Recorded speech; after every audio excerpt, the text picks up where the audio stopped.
The fishing news is brought to you by Interlux Marine Paint, Fanatics of Ocean City, Maxima Fishing Line, and Okuma. We all know there are constants in life. Death, taxes, my wife is always right, and when I'm gone, the fish will turn on. I'm Jim Hutchinson with a New Jersey, Delaware Bay edition of the Fisherman magazine. I'm here in Charleston, South Carolina this week, down here for a special event with the folks from Scout Boats. I get to jump on a couple of different models, 17, 21, and 25, although I'm here during the midst of a tropical depression. It's been raining and we've got some heavy winds this week. Of course, 600 miles north of me, everything has gone crazy in the surf. I got word from Beach Talk reporter Nick Honicheski via email this week. Thanks, Nick, rubbing it in.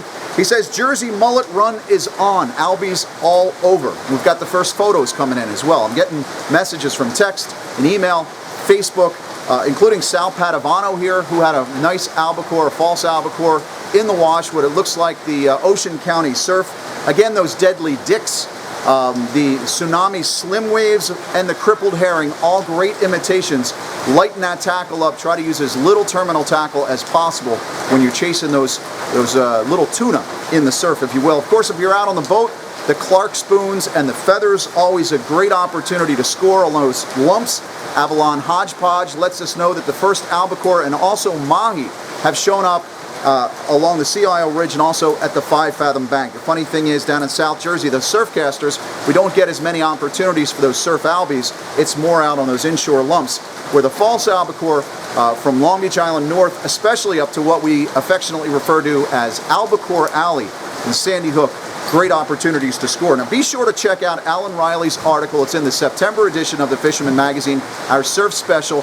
He lays it out, all the opportunities, the places to go, and those lures to use if you're chasing those false albacore, especially along the North Jersey coast. We say the mullet's in, and all the tackle shops now have fresh mullet for you guys who want to get out and dead stick for an opportunity for stripers, bluefish, a couple of wayward pompano. We checked in with grumpies. They were stacked with fresh mullet on ice. Of course, they're great for surf fluke as well, dragging a mullet or half a mullet through some of those sloughs and valleys and sandbars. Although my friend John, he was out this week with the obligatory bucktail and gulp combo and hooking up with some fluke as well. He also said with some Fishbites, he had some really nice fat kingfish as well. With those surf mullet, I posted an article over at thefisherman.com for matching the hatch. Some good finger imitations like the tsunami swim shads, those metal lips, and the little neck poppers from Super Strike, some personal favorites. In addition to matching the hatch with swim shads for those peanut bunker that are in, don't forget, now's the time you might want to modify a little snag rig for the surf for the light tackle. Starts with a little barrel swivel, a small stretch of 6-7 inches of mono, then an egg sinker, another barrel, and at the other barrel, that's where you put 12 to 14 inches, 18 inches of leader material, and a treble hook. Makes a nice opportunity for you to snag through one of those peanut bunker schools. Once you get a couple of bunker, just let it sit, and a lot of times you'll get a striper picking up as well. Another week of New Jersey fluke, live peanuts, those snapper blues, the bucktails out front, all equals big fish, of course.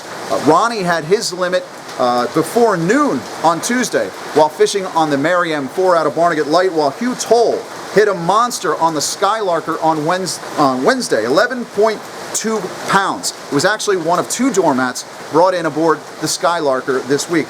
Now get on them now. Like I said, in New Jersey, you've only got another week. Of course, you guys in Delaware, keep on fishing. Your season never closes. Stripers, we're waiting for that coastal migration to really kick in, though there are some fish in the back, night plugging around the bridges and sod banks, especially along those creek mouths as the bait starts pouring out. Temperatures cool off a little bit more, some more cooler nights, and we'll get better opportunities to score. Rocco here, though, he did check in with David at Absecon Bay.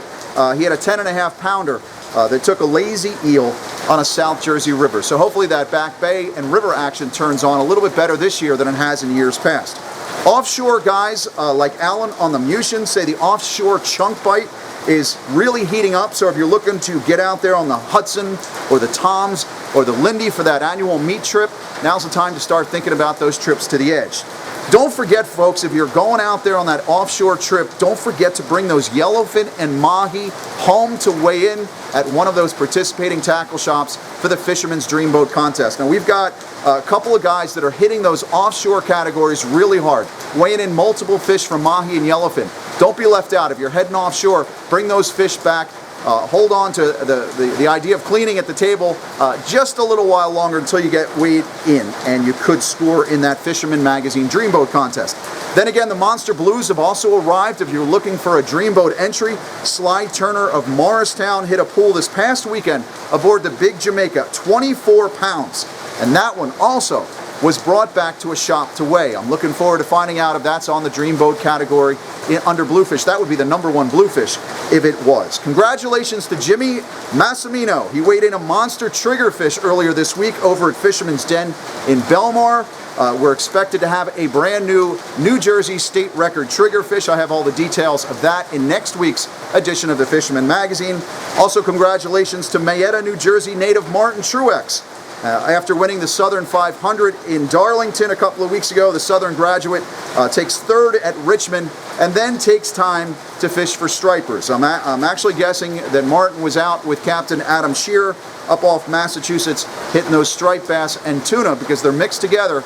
Now's the time of year when that action kicks in, and all we're doing is waiting for it all to arrive. Listen, I'm shipping out of here soon, so get out there soon. Get out there now before I return. And we'll see you here again next week at the Fisherman Magazine and thefisherman.com. The Fishing News is brought to you by Intellux Marine Paint, Fanatics of Ocean City, Maxima Fishing Line, and Okuma.